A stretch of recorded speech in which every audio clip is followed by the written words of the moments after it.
خبره کول دغه ډېر مشکل کار وي لیکن یقینا مفتي صاحب شهید رحم الله هغوی د حق خبره کړې وه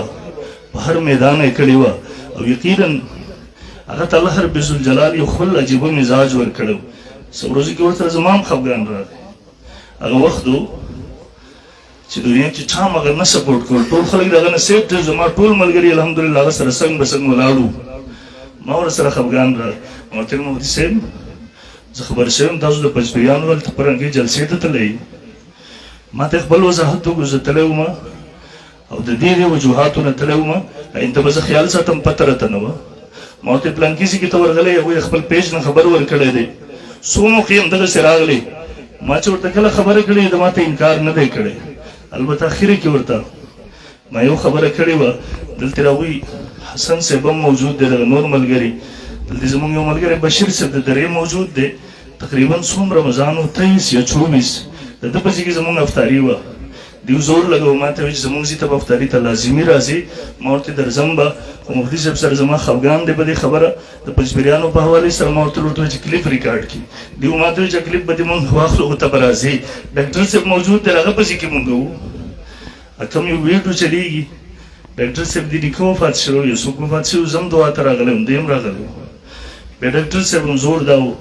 مفتي صاحب ما ته وایي چې ته به جمع کړې جمعې جمع به هم ته کې ما ورته زه نشم کولی زه روان یم برحال دیو ډېر زورور شو ما ورته وزر وکړو ما ورته زما په سر باندې ګوره ټوپۍ د پګړۍ مې هم نه ده والې زه به څنګه لمونځ وکړم د پورې خپله پګړۍ کولاو کړه ما ته به سر وتړ بسیبانه خو ختمه شوه هغسې کې بیا ورته ما وویله ما زما خبره دې یاده ده ما ته یاو ما ته مړه دا ټول پنجپیریانو نه دنیا ډکه که والله که ستا یخدس د هغوی په سر باندې ورکوه دا ټول خفه کول ما ته مشکل دي ستا خفه کول ما ته دا ټول خفه کول ما ته اسان دي ستا خفه کول ما ته مشکل دي ما ته بې فکره اوسېږه انشاءالله العزیز زه به هغه ویډیو کوم چې د پنجپیریانو په باره کې د علمای دیوبند کوم نظریه ده کومه فتوه ده چې پنجپیری سړی ګمراه دی اعتقادي بدعتي دی مستقل امام جوړولی مکروه تحریمي دی ما ته ویل انتظار وکړه انشاءالله زما هغه ویډیو به راشي خو کاش ژوند وفا ونه کړه هغه پاتې شو دغه ورځ باندې دیو چې په کومه شپه باندې شهیدان شو تقریبا 3 دن زمان په دغه پټه وي جنوبي وزیرستان طرف ټانګ ډېر اسماعیل خان اخرنۍ جلسه ما لکه مروت کې وکړه تقریبا څه ټایم وزه فارغ شوم ما ته راولي شهادت خبر راورسېد چې سکرین ته وکړو په دغه ځای باندې تقریبا 2 بجې وې چې د شپې زم راتېر شو خو محترمو تاسو ته یو سبق پرېښودو د خطر ورځې وي دغه ورځې یقینا د چکرو ورځې وي دا ورځې د ملګرو سره د سیر او سیاحت ورځې وي دا ورځې د ګپ شپ د خوراک څښاک ورځې سړی ژوند په دغې کې تېر کړي لیکن هغه هم د ختم قرآن یوې جلسې وزیرستان ته تللی واپس را روان و د الله په لاره کې و د ختم قرآن جلسه وه